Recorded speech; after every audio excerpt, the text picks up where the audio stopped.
Hello, everyone, and welcome to the Progressive Overload Podcast. Have you ever thought about strengthening multiple areas of your life at the same time? Then you've come to the right place. Our goal is to help you identify ways that you might need a progressive overload to break through those plateaus and keep you growing. What's up, everybody? Welcome to the Progressive Overload Podcast. This is your host, Joe Copeland, sitting next to the beautiful, the one and only Tyson Burwell, and then Adam Lazarine. You hear I did that? Yeah. And then Adam.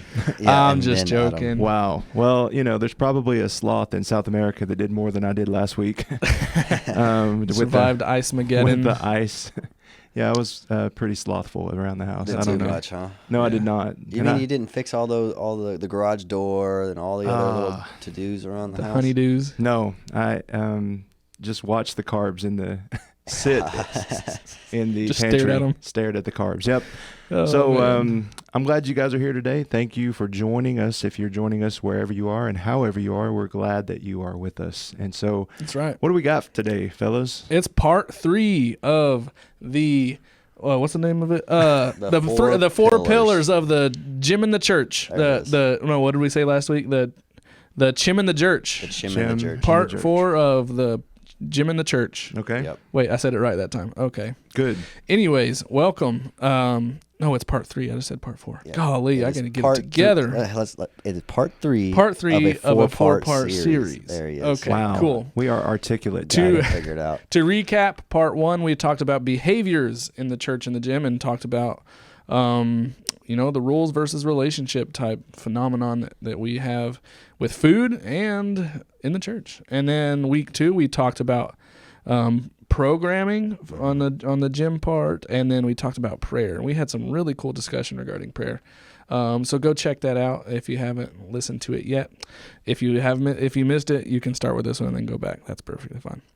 But part 3 today, we're talking about nutrition. So as we've discussed in and out of this series, we're talking about subjects that we need to pay constant attention to that are pillars of these areas. And so we would be remiss if we did not talk about nutrition, because as we talk about body composition, losing weight, gaining weight, putting on muscle, nutrition has to be a huge part of it. Yeah, I would say it's one of the main. If we're doing the pillars, I mean, it's certainly a pillar. It's definitely a pillar. So it's probably the largest pillar. You've heard people say exercise is 80% mental and 20% physical. Mm-hmm. Yeah. Right? Is that true? And then to Makes flip that on its head with nutrition, is it like 80% nutrition, 20% gym work? I mean, Seriously. That's what I've always told people. Yeah. is that really how it goes? Mm-hmm. If you can have a little bit of consistency in the gym and a lot of bit of consistency in the kitchen, it'll be a world changer for you. Yeah, there's people who have abs that's never go to the gym at all, just based on what they It's eat. just leanness. Yeah. Yeah. Everybody has ab muscles. You Yep. just got to get lean. Just gotta be able to see them. Yeah. I have the ab. Uh-huh. The ab. The famous Adam dad joke of the ab. That's right. It's easier to work out one. Yeah. Well. Hey, we've been doing it, man. Those hanging leg raises this morning you had us do were tough. Oh yeah. Well, if you have any grip strength left after you do the farmer's carry for, 700 yards. yeah, something like that. Yeah. Well. Yeah. Good Thank you, stuff, Tyson. You're we welcome. we are so grateful to be doing your program. What were you saying you were training for? Is so that you could grip the little old lady's hands on Sunday mornings at church. There will be no hand left uncrushed. Yeah, no unbroken. Hello, hands. Miss Betty. Ow! Yeah, you have to be very gentle sometimes. Yeah. Right. Well, before we move on too far, do you want to go over our question of the All day? right. The Scenes random from a hat. question from the coffee can. All right. What was the worst job you ever had? Oh, this is going to be good, man. The worst job. Okay. Who wants to go first? I'll go first. Let's do it. All right. So I was working in a construction business, and my job was to go behind the crews that were actually doing the work and just do cleanup. Oh, yeah. I And did that. so it was cleaning up extra pieces of wood and nails and debris and all kinds of stuff out of all these homes. The grunt of the grunts. The grunt of the grunts. And then one day, my boss came by with a shovel, and he said, "I need you to bury this 50-gallon drum." Oh, man. And with the one, I had a shovel and a 50-gallon drum and a plot of dirt in front of me, and I worked, and it was July in East Texas, and it was brutal. And then when I got my chin to the top of the hole, I could get out. Yeah. And so, because we were putting in an extra addition for a restroom, and that was basically the septic tank. Mm-hmm. And so, man, it was tough. That was a long day. So my favorite comedian, Nate Bargatze, he put out a special this weekend on Prime. You need to go listen to it. But he did a joke that was hilarious that reminded me of this. He was like, have you ever had to dig a hole? It is the hardest thing you ever had to do in your life. And he's like, you know how many bodies are found in the ground from murders? It's like literally the most important hole you'll ever dig in your life, and you're too exhausted to even go that deep. They can't do it. The shallow grave is good enough. Literally, it's so funny. I think everybody should have a manual labor job at least once in their life. Yeah. I mean, I've definitely done it. You know, I used to build fence and paint pipe fences and all that kind of stuff. Yeah. Now, that was tough. That was a pretty tough job. I would say the hardest job I ever had, though, is actually before I was a therapist, I was a dialysis technician. And it was hard on a different level because not only were you, I mean, the whole thing was you're fighting the clock, trying to get these patients on their machines and run and like clockwork, get them off on times to meet the second shift. But there was also the whole emotional part of it where in dialysis, you're kind of just delaying the inevitable, unfortunately. I mean, they're not going to get cured on their own unless they have a transplant. So, you know, you're seeing these people and you get to know them because you've got 3 days a week with them, and then they might go to the hospital and not come back. You know, and it's like, man, you get to lose your. And I knew for a fact, like, I got to find something where I'm actually helping people and not. And so, that was hard on two different parts. It was a hard job, but also the emotional part. Yeah. Well, y'all are not going to believe this one, and I'm so glad that we got this question. My worst job ever was when I babysat. We're about to get real, what's the word? Non-woke here. Non-woke. I babysat for lesbian polygamists. Wrap your head around that for a second. Lesbian polygamists. Yeah. Okay. So knowing our audience, I don't think anybody's going to be offended here. Wow. So I worked for an after-school daycare program, and it was like the summer break. And so these moms went to my boss and was like, "Hey, do you have any workers who would consider babysitting for us over the summer break?" Joe came right to mind. And I was like, "Well, sure." Yeah. Or no, it was just like a Christmas break because it was only a week that I had to do it. I showed up, and sure enough, greeted by 3 moms. Wow. 2 of them adopted a kid together, and they had 1 more come in. And it was wild. I'm sure. And they were like the sweetest kids ever. And I'm sure their moms loved them, but golly, dude. Crazy. Strange. I could not believe that. I'm glad you got to experience that. Yeah, I'm so glad. It prepared you for fatherhood, I'm It sure. did, yes. That's I learned a lot. Worst job. All right. Yeah. So if you have a job that was worse than that, comment. Yes. We want to know. Beat that. Yeah, beat that. Yeah. Anyways, as we transition to the topic of the day, let's get into it. So, as we already discussed, nutrition has to be the largest pillar of.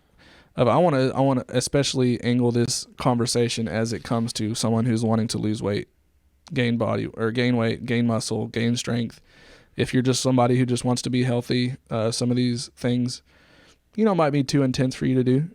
And the first thing I want to do is talk about how to find your maintenance calories. Mm-hmm. So that has to be step 1 for any sort of body recomposition plan. And so there's a couple different methods out there. You can do the online calculators. But of course, anything online, especially when we come to figuring out your metabolism, it's never going to be spot on, But it also doesn't have to be 100% spot on either. You can pretty much find out pretty quickly whether you're close or not based on, 2 weeks. Have you lost any weight at all, or have you gained anything? Right, exactly. You can kind of find out. Right. The way I coach this for someone who's wanting to learn their maintenance, because you have to find your maintenance in order to either bulk from that maintenance number or to cut from that maintenance number. Mm-hmm. And so what I have them do is they come to me and I say, for 2 weeks, I want you to eat exactly like you have your entire life, or, within the last 6 months, whatever got you here. And I don't want you to try to impress me. I don't want you to change anything. If you normally wake up and go get a McDonald's breakfast sandwich, go and do that. But I just want you to record everything that you do.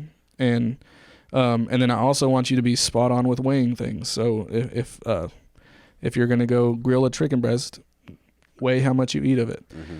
And if you can nail those details down and get a really, really good idea for 2 weeks, and of course I'm going to weigh you when you start and when you come to me after 2 weeks, I'm going to know what that calorie range was, and I'm going to know if what you did either made you put on weight, or if you lost weight doing that, or if you maintained. And so that's going to give you a number where you are with your current diet. And then after that, you can know where your calorie range is. And if you might need another week of tweaking. So if you put on weight, you might need to, okay, now let's just cut out 200 calories. And then you kind of use that as a small tweak to try to find that maintenance calories. Mm-hmm. And I think that's more personable than going online. Right. Especially because everybody's activity level is going to be different too. Of course, yes. That's a big part of it. Depending on how many calories they actually burn doing their daily activity and what they do for a living. If you hang sheetrock all day, you require a little bit more calories than, say somebody who has a desk job. Of course, yeah. And that's why every time that I do this with somebody, I make them record. I make them have a pedometer so I can know, at least have an idea of what their activity was that day, so I can tie each day with, okay, they had 4,000 steps this day, they had 10,000 steps this day, they had 20,000 steps this day, or whatever. So just for the people that look at that or hear that and they go, man, that sounds like a lot. Yeah. How do people do with that when you ask them to do those things? Well, most people, when they're coming to me, they're ready to put in the work for the most part. Okay. And so it has to be something you want, and it has to be something that, and I have to make sure to sell it to them to make sure, hey, this is going to be kind of hard and annoying to track everything that you weigh or eat for 2 weeks. Yeah. But it's a crucial puzzle piece, a piece of the puzzle in figuring out how many calories we need to eat in order to lose weight or put on muscle. Now, I will say though, for the people that are more do-it-yourself, that's going to be Joe's way is definitely the more accurate way. Now, whenever I'm dealing with people that are like fighters, for instance, that are trying to make weight and cut weight to a certain thing for their event, and I can't be around to do all that kind of stuff, right. I normally send them right on to like bodybuilding.com and get on the macro calculator. Yeah, and they exist. They do exist, and I have had great results with finding somebody's macros based on the That's information good. that they give on like bodybuilding.com. There's a couple of them. Yeah, there's a bunch. But I've had success with that method itself. So if you are a do-it-yourselfer, you can definitely figure out what your macros are, right. and have pretty good results. Okay, and so just for the people that might not understand or know this, why is it important that we find our maintenance number? Mm-hmm. Yeah, so that we can have that number to either choose, okay, my goal is to lose weight, so now we can go into a cut. So if I know my maintenance number is 2,500 calories, I know for my cut I want to go, 200 to 500 calories less than that. So I'm going to cut down to 2,000 calories for a couple weeks in my cut. Or if I'm trying to bulk, I'm going to go 200 to 300 calories over my maintenance, so that you can. It requires tracking. It's part of it. And so I'm asking a lot of questions about this because it's interesting to me. But once you do that for, let's say, 4 weeks or something, you go into a deficit, a calorie deficit for 4 weeks. Mm-hmm. Then you've lost weight. Right. Now do you have to reset your maintenance number? Your maintenance probably changed, because ideally what happens is you lost weight, but you also put on muscle. So it depends. That's why we don't want to do too big of a cut, because if we do too big of a cut, we lose too much weight fast, and it doesn't give our metabolism time to kind of adapt into the new maintenance. Okay. If that makes sense at all. Yeah. I like 8-week cut periods. Okay. Where basically they're at a caloric deficit at that time. We find their maintenance calories, and then we cut that off by about 10%. Like he said, around between 200 to 500 calories. Right. And typically by that eighth week or stuff, the rate of which they're losing weight starts to decline. In which case we know we need to make some adjustments. Or if they're fighters, for instance, we're getting closer to our goal weight anyway, and now it's about maintaining that weight. So instead of continuing the cut, now we figure out what our new maintenance is, and we maintain that while trying to keep your lifts high, make sure your protein's high. I know I'm jumping ahead a little bit, that's okay. But trying to maintain the muscle that we have while keeping the adipose fat tissue down. Nutrition seems very complex. It can be. I would say this. I think it's actually pretty simple. Okay. But simple doesn't mean easy. Right. Simple is it just means that there's steps are laid out and you can make it happen. The hard part, what's not easy, is actually doing the work of measuring it out.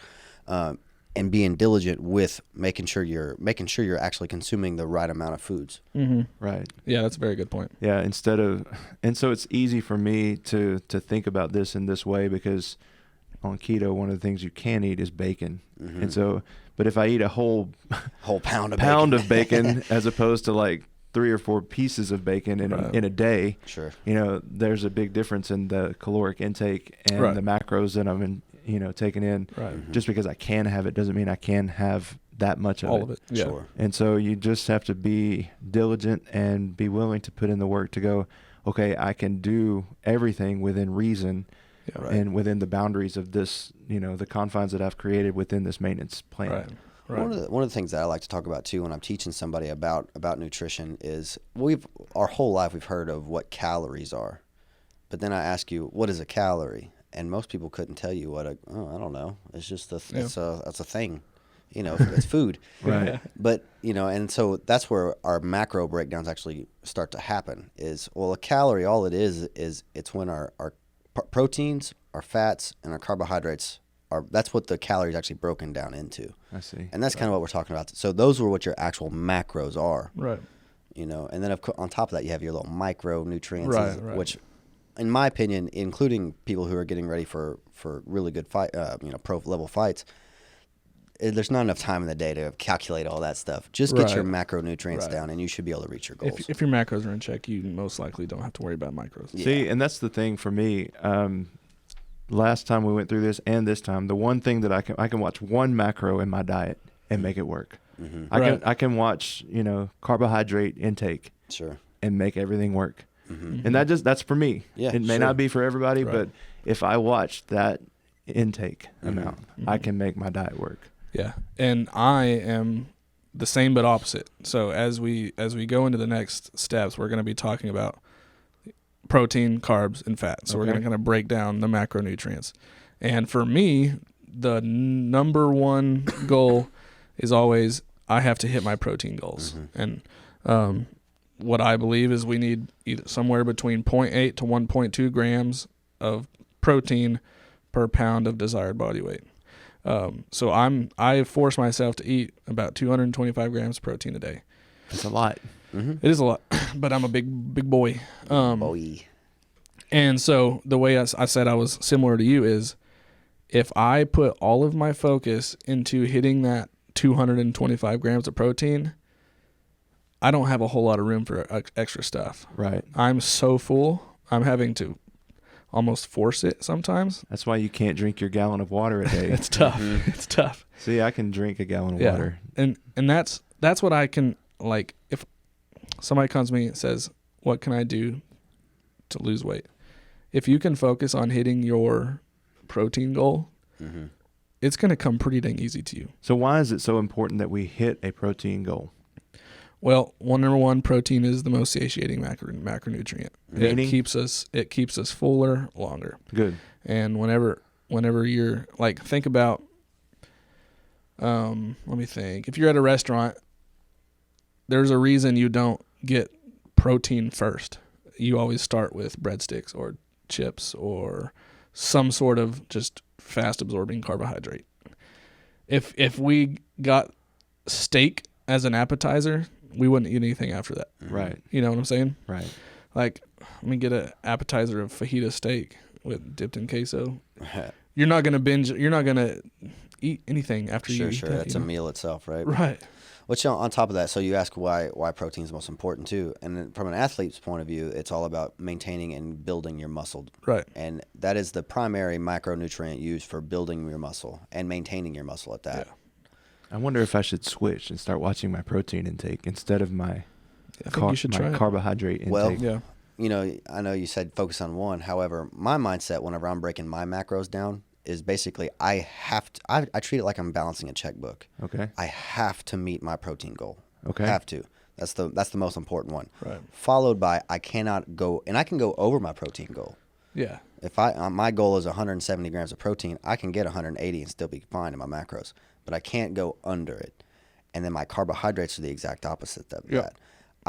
I can go under my carbohydrates, but I cannot go over. Okay. So that's kind of how my mentality, and then all the other calories. And that's with the goal of just not putting on body fat. Correct. Yeah. Yeah. So now it's just a game of chess with the food and the nutrition label, right? Yeah, more or less. And you find out your combinations. And that's what I love about the macro. And you can't even call it a diet, but I know it's kind of become that. It's a way of life. It is a way of life. But I mean, once you kind of figure out your macronutrients, you can eat whatever you want so long as it fits within your macros.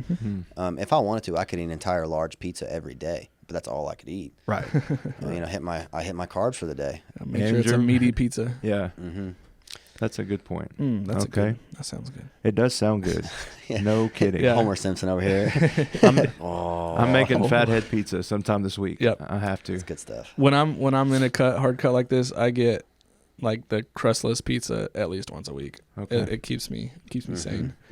No, I love that. That's such I honestly, that's in my head too. I have my protein, that number one goal. Number two goal, don't go over my carbs. And I allow myself I allow myself like 200 grams of carbs. Oh, really? And that's plenty because that allows me to eat rice for energy, sweet potatoes, regular potatoes if they're cooked well or properly, not deep fried. And I feel so well balanced. And then fats, just usually I don't have to worry about hitting or reaching a fat goal because it just comes with the meat that I'm eating. Yeah, most of my protein has a lot of fat in it, so I get that's where the rest of the calories come from. Yeah. But moving on to carbohydrates. I wanted to talk. Sorry, go before ahead. you do that, I wanted to talk also about. You'll see my point called TEF stands for the thermic effect of food. I like to talk about this just for people's information. The thermic effect of food relates to how easily or how difficult it is for the body to break down those macronutrients. And the protein has the highest thermic effect of food. And I didn't write down the numbers, but it takes your body more energy to break down protein than it does any carb or fat. So what that means is it's automatically going to be burning a couple more calories just to digest it. Yeah. It's not like a ton, but it's enough to make a little bit of a difference. And so I like to make sure to talk about that. Okay. And then the other point before we move on is protein is absolutely necessary for those even that aren't weightlifting or trying to change the body weight. For you senior citizens, I know you guys are just all into podcasts these days. But if you're listening or if you have someone... That's ageist. I know. Right. Anyways, hitting your protein goal is so important for keeping your body from losing muscle. So it's called age-related sarcopenia.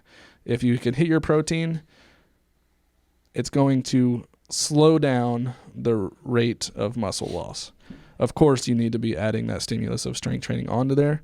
But if you don't want to do that, please just at least hit your protein goals, as it will slow it down at least. That's the advice I give a lot of my patients. And, not that I can give underneath my licensed nutrition advice, and I let them know that. But, right. But that being said, there's two things I like to really push on them, and that's drinking water and getting plenty of protein, especially if you're healing from a surgery or anything. Protein is most important for developing new tissue. Right. Yeah. And muscle repair. Repair.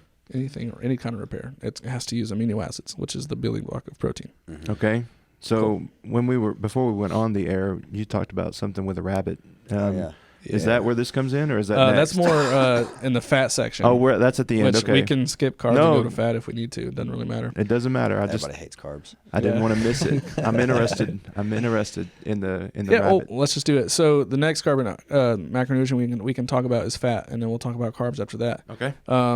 Really, fat is, the whole low-fat era that went around in like the 80s. It still has people in their 60s and 50s still are so scared of fat. Yes. Because of the, everything was low fat, no fat.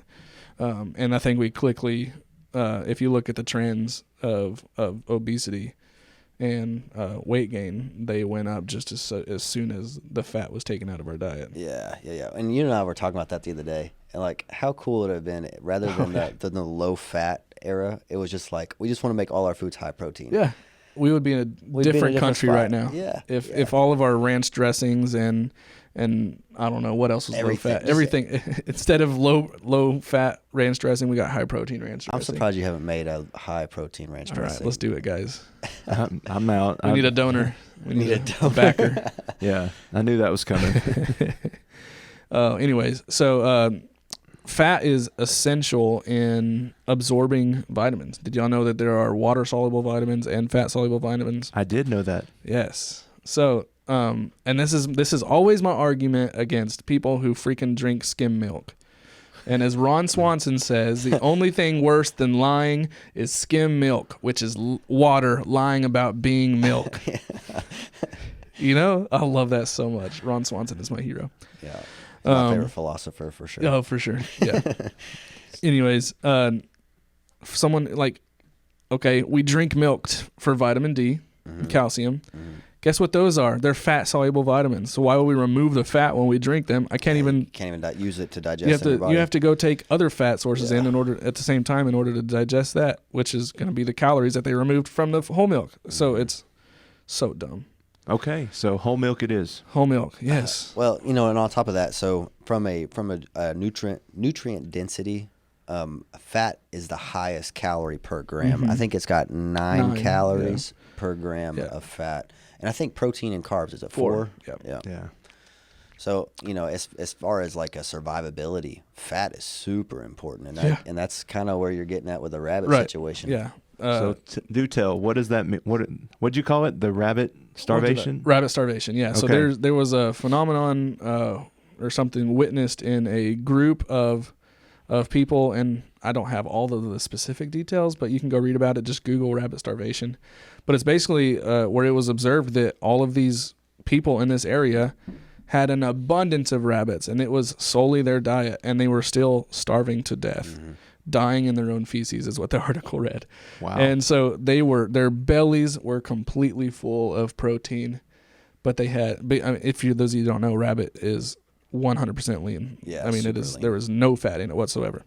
And so that's, they had all this protein in their bellies, but no fat. And because the nutrients in protein mostly are fat soluble, it was doing nothing for them. And it was taking their own body's minerals and vitamins to absorb the meat. And so anyways, that's a really cool thing that I read. Yeah, super interesting. There you go. We watch the show Alone sometimes in my house. I've never seen it. You would like it because it highlights the rabbit starvation because people that survive on the show or people that make it to the end of the show, they always find a fat source of some kind. Fat and protein. And protein, but more the people that win typically have fat stored somewhere, not on their body, but they find an animal or they kill an animal and then they just keep fat because they have to have the fat to digest everything else that they're putting in, whether it's plant or that's crazy protein or a rabbit, because they trap and they do all kinds of stuff. And it really puts to light all that you just said about that diet or that way of living. You can't sustain it because you can have all the meat you want in front of you, but if you don't have a way to digest it or process it with your body will do it by eating itself. Exactly. Literally. Yeah, that's literally. And so it's a neat show. You should go watch it. Yeah. You would like it. So do you have a favorite food group, or I guess source for your fats that you like to get? I mean, like I said, most of it comes from animal meat. It's the fat that's involved in there. But I love guacamole or avocado so much. Cheese, I eat so much freaking cheese. Yeah. I'm surprised I'm even able to poop. But so sorry. Let me ask this question. Yeah. As we digress from your with all of the fat, doesn't that bring in a whole lot of salt? Is there not necessarily? It depends on how you cook your food, I guess, right? Right. Yeah. I don't think there's even. This is a not uneducated statement. I don't think there's like salt inherently in a fat. In fat. Yeah. It's usually the way it was cooked. It's cooked. Yeah. Okay. So when it's salty, like if you get the edge of a steak that's fatty and you put in your mouth and it's salty, that's from the chef, not from the fat. Most likely. Yeah. And if you listeners think that's wrong, I understand, because that's not, I don't know that for sure, but I'm not sure either. Mostly like almonds are a really good source of fat, right? Okay. But if they're unsalted, I don't think there's any sodium in the nutrition label. I don't think so. We need to check that out, I guess. Yeah. I'm sorry, I asked a question that was outside of the scope of our discussion. I feel okay that I said I may be wrong, and that's good enough. But here's my opinion. Good. And what I think is true. Yeah. Good. Yeah. Okay, so fat, We have to have it. Yeah, and eat the egg yolk. Don't skip out on egg yolks. Mm-hmm. They are anabolic. Egg yolks are anabolic. But what about my cholesterol, Joe? Dietary cholesterol hardly affects blood cholesterol. So, most of you that have high cholesterol or will one day, you will because of your family history, most likely. Obviously, that excludes people who eat McDonald's for every single meal. But there's saturated fats and unsaturated fats. Most of our animal meats and our healthy sources of fat, our healthy oils, our healthy nuts, all of those are unsaturated fats. Okay. Saturated fats and trans fats are the unhealthy ones. Those are the ones that, in quotation, clog your arteries. But still, dietary cholesterol is not going to raise your blood cholesterol as much as people fear it to happen. Yeah. Okay, so eat the egg yolk. Eat the freaking Eat deviled eggs. Yes. Except for Joe, he doesn't like them. You know what? I think Christmas time I had my first one, and I was like, you know what? This is not bad. What? Yeah. First one, he says. 30 years old. I know. I wish and I'll chop up a boiled egg in my salad, but I can't just sit there and bite one. Missing out. It's a good way to get I'll make a meal out of it. Hey, guys, guess what? I ate cottage cheese yesterday. I'm sorry.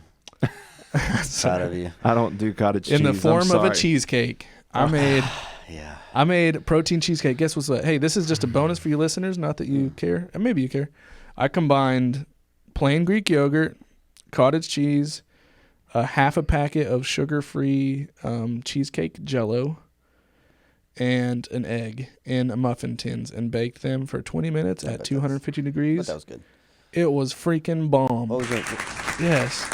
So that was how I tried cottage cheese. What was your macro breakdown on those? So they were small. Yeah. 2 little things that are just like little muffin size. They're real thin because they don't bake up. Was about 30 grams of protein. Okay. Yeah. That's awesome. Wow. I know. Okay. With no sugar. I mean, the only thing added in it was the sugar-free cheesecake Jell-O mix. Mm-hmm. Yeah. The chemicals that come with Go that. try that out. I don't need to know about that. Yeah. Ignorance is bliss. Those are micronutrients. We don't calculate those. Okay. All right. So let's talk about carbs. Let's do it. The demonized carbs of the century. Oh, yeah. Why do we make that such a bad thing? Why are carbs so dangerously talked about in that realm? Why are they? Well, because the bad carbs can be extremely damaging. Okay. Yeah. Do tell. Yeah. So any sort of processed carbohydrate. Most people can link their weight gain from processed carbs for the most part, and overcome consumption of processed. So this carbs. is talking about like bread off the shelf, right? Sure. And potato chips out of the chip aisle. Pastries And yeah, okay, donuts, graham crackers, graham donuts. Yeah. Yeah. Yes, sir. Hallelujah. Yes, yeah. Pretty much anything that comes in a box that's in a package. Yeah, it's full of mostly sugar. That's the thing is most people think just carbs, but mostly it's the sugar that I think that gets a lot of things. Yeah, sugar or glucose is the building block of carbohydrates. Every carbohydrate you take in is going to be broken down to glucose. Mm-hmm. Okay, so your body takes it and does exactly the reverse of it. It gets processed into a carb, and you break it down into glucose. Yep, more or less, yeah. Which that's not to demonize them because that's your main source of fuel for your functioning body during the day is your carbohydrates. So it's definitely a big. It's one of the 3 pillars, right? It's necessary. It's a necessary. Necessary. It's a necessary. But no, it's definitely needed. Where I think people make the mistake though too is where they only look at whenever they're calculating their macros, they're only looking at the simple carbs and not so much of the fiber and the other good carbs that can come along with things like oatmeal and that kind of thing. Mm-hmm. Okay, so I guess this is like what do you call it? Not full blown keto, but where you're doing the just low carb diet. You can take the fiber and subtract it out of the net carbs. Net carbs. Yeah, there you go. Yeah. That's what it's called. I see what you're saying. Yeah. I haven't tried that yet, but I probably would like that. I think so because a lot of the processed carbs you have are not going to have fiber in them. Right. And so buying the ones that do have the fiber do help you digest, and it's going to slow down the rapidly absorb, I don't know, whatever that word is. It's going to slow down the absorption of the carbohydrate, which is going to spike your blood sugar less. Mm-hmm. I see. So that's kind of the importance of the presence of fiber if you are taking in carbohydrates is how it's related to your blood sugar spiking. Okay. Yeah, and also it's a lot like protein that it keeps you full longer. high fiber foods, it takes longer to digest, so your body holds on to it longer. I see. And then it's certainly I'm trying to use that word again. Wow. I'm gonna add that to the dictionary. I need to switch that around. But it's also important for your digestive. Like saying regular over there, Joe, with all this cheese. Oh yeah. I stay I stay too regular. Stay too regular. Maybe from the fat. Tell you. Don't know that I like that. Next time we do a year review, how many poop jokes or just references? Or how many times do we talk about Joe's poop specifically? Yeah, it's going to be at least once a podcast. It's going to be a lot. There's going to be for sure some people clapping and just. Thank you, Joe. I mean, you know what? I actually told this to Lorna like 2 days ago. Don't sell us. I really want to do a "What is your poo telling you" episode. Oh my god! And she was like, "People don't want to hear that." She's like, "Some people need to hear it though." But I was like, I don't know. When we get up there in episodes, we might need some ideas, so we might pull from that. Well, we'll run out of the red coffee cup. That'll be a 4-part series. What is your poo telling you? And listeners decrease. Yeah. To get us back on track, Joe, thank you. Tell us about what's the difference between a simple carb and a complex carb. Yeah, so a lot of it is the thermic effect of food, how hard it is for your body to digest. The presence of fiber is going to make it complex. Mm-hmm. So it's literally pretty much broken down into how well it's digested. Yeah. And how easily. And that's kind of how I break it down to my fighters too. It's like I want you to have carbs. You're going to need them for the hard training sessions that, you guys are doing at fight camp now. So the workouts are pretty tough. But on top of that, we also have our skill work, our sparring, and a bunch of other stuff on top of that stuff. It's hard to do if you're, say, on keto. I've known fighters to do keto and perform decent enough. Those are genetic anomalies. Yeah, but for myself, I definitely need those carbs. Yeah. Mm-hmm. It's hard for me to get through a swim sometimes just because, my body, those long-term I'm burning fat, not other resources or carbs, and it gets tough sometimes at the end of the swim. But for sure, that's typically I can get through the workout session. But man, the long term, like you're talking about, like if you did a workout, then put me into spar or put me in to do other work, I'm gonna gas out. Well, that's kind of how I can definitely tell when I don't have enough carbs. I'll be in a hard position and I don't have the energy to explode out like I normally would. I can tell pretty quickly. Oh, like my diet was not on point today. Right. Yeah. I can tell pretty quickly in the gym. Yeah, when you're in that kind of scenario, I mean, those kind of small details, Adam, I probably would never we would never get to a point where we felt that. No, for the most part. But when you're dialed in like that, you can feel those little tweaks make big differences. I have specific memories of fighting off a choke and realizing my grip strength was letting go, and I just didn't have enough to keep fighting the choke off, and you have to tap. Yeah. That's why, like, if you're ever doing a fight camp or you're doing 2-a-days, like, have some simple carbs or some carbs in between those sessions so that you can rebuild your energy stores, because it's huge. And for members of my gym that are coming to train, make sure that you actually get some carbs before you come to jiu-jitsu. I've had people completely like get dizzy and stuff because I mean it's a pretty high intensity anaerobic workout doing explosive stuff and movements. Right. And next thing you know, you're dizzy or you're having a headache and stuff. Like, you got to make sure sugar's where it needs to be. Yep. Carbohydrates are also, I like this point, I don't know if it's even related, but they're the only non-essential macronutrient. If you're on a desert island and all you had was protein, like and besides rabbit, you can survive off of that. Or if all you had was fat, you can survive off of that. But if all you have is carbohydrates, you are going to suffer. So I wonder how that translates to manna falling to the Israelites in the wilderness. Yeah, I don't know. How do you think? I wonder what the macronutrients of manna are. That would be interesting. Yeah. Wouldn't that be cool? Because it sustained them for long enough to get to their next point. I guess that's all that it needed. That's all they needed, though. Had enough protein and fat in it. Huh? Yeah, they could eat other things, I guess, on days when they weren't eating. Man, I would love to break that down. That's pretty cool. Yeah. So that's interesting. So we need.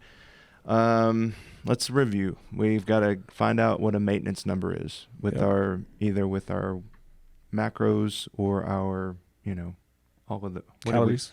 Calories. Thank you. Yeah, total calories broken down into your 3 macros. There you go. Perfect. Great way. Well said. Sorry, real quick plug. If you do not know what those numbers should be, go back to our episode called Maximizing the Macros. We broke this down into finding those specific numbers a lot in that episode, so go find that. Perfect. And then we need protein. It helps us stay full. It helps us build muscle and repair, and it has a great thermal effect. So if you need to know what your number is for protein in a day, 0.8 to 1.2 grams per pound of body weight. And then we have to have carbs. Don't demonize them, but make sure you're getting the right kind of carbs. Exactly. And then you have to have fat, because your body uses fat to help digest everything else, right? Yeah. Did I get it all? That was great, Sounds dude. good. Wow. All right. So pillars of the gym. This is, what do we call this? Finding your nutrients. Yeah, nutrition. A nutrition one. Keep it easy. Well, there's something to be said about that in the church, and I'll be quick because we're short on time. I know, but take your time. Yeah, here's what we've got. In Acts 2:42, the apostles devoted themselves to certain things. Mm-hmm. One of the things we talked about was prayer. One of the things they did as well, if you read that passage of scripture, is the breaking of bread. Okay. And so this is not necessarily carbs necessarily that you would get off the shelf. Right. Because even in the Lord's Prayer, we've been talking about this as a church, when Jesus says, pray like this, and he says, give us daily bread, it is substance of any kind. It's not necessarily bread. Right. And so like you can go to the bread aisle and get hot dog buns or hamburger buns or tortillas, right, or potato bread. Right. And we are the ones that qualify what that type of bread is. Right. You know, God says daily bread. It's substance of any kind. He can qualify what it is, you know, based on what we get. So when we talk about bread, breaking of bread, the apostles were getting together, and they were actually going from house to house, breaking bread with one another.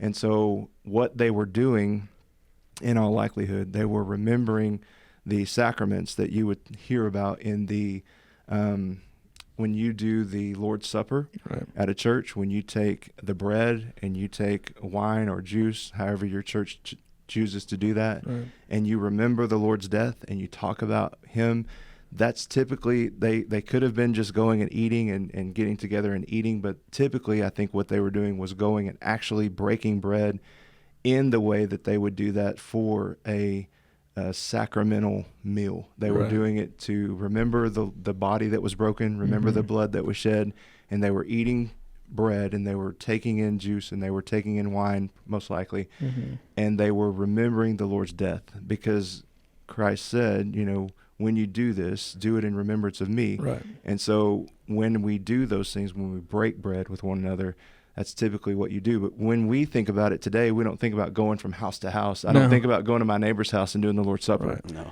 You know, it just doesn't cross our mind, but why not? But why not? Right. Is the question that becomes of that is, why shouldn't we do that? You know?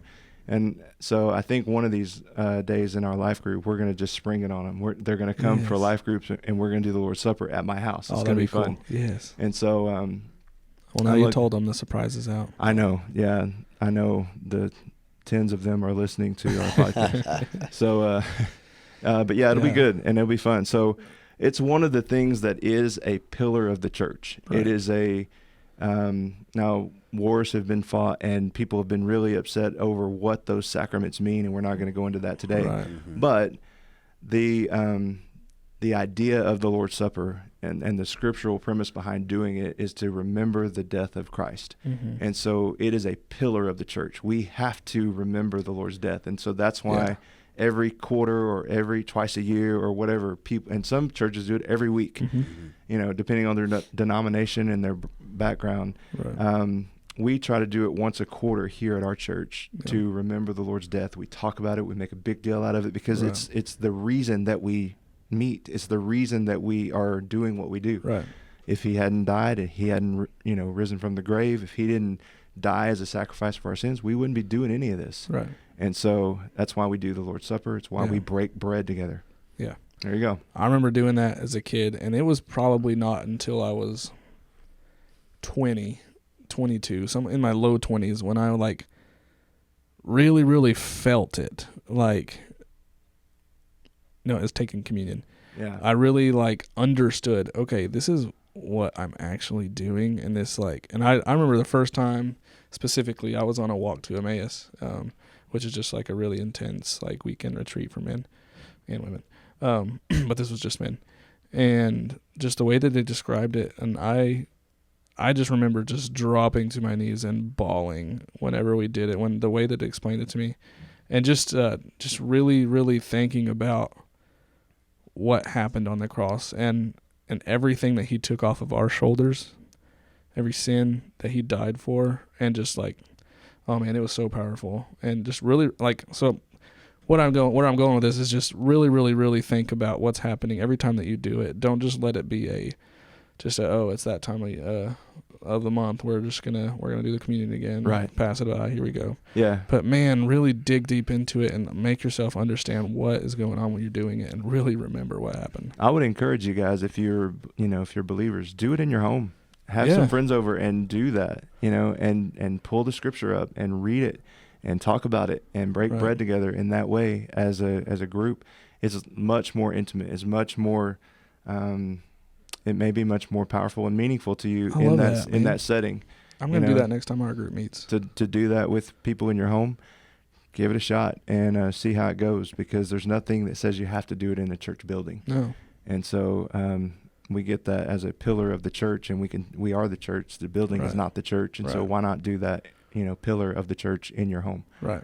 Exactly. So it's a good way to finish that up, I think, because it is breaking bread. Right. And we've been talking about nutrition. Right. So, yeah. Thank you for sharing that, man. Fun That's times. Awesome. Yes, sir. Cool. Well, everybody, thank you guys for joining us. We can't wait for part 4. Not going to tell you what it is because it's a surprise. I don't know. I'm just trying to create some excitement there. Some suspense. Yeah, sure. I don't even know if I know what it is. He does. Just joking. Anyways, guys, we love you all so much. Thank you for supporting us. Thank you for listening in. Thank you for sharing it with all of your friends and family. If you haven't done that already, do it. And tune in next week for part 4. And we'll see you all next time. Mm-hmm. See ya. Thanks for listening to the Progressive Overload podcast. We're honored to be a small part of your day. If you have any questions, comments, concerns, or are interested in sponsoring our efforts, please feel free to reach out via email. Find us at progressiveoverloadpod@gmail.com. Don't forget to subscribe and follow our podcast so you'll be notified when our next episode drops.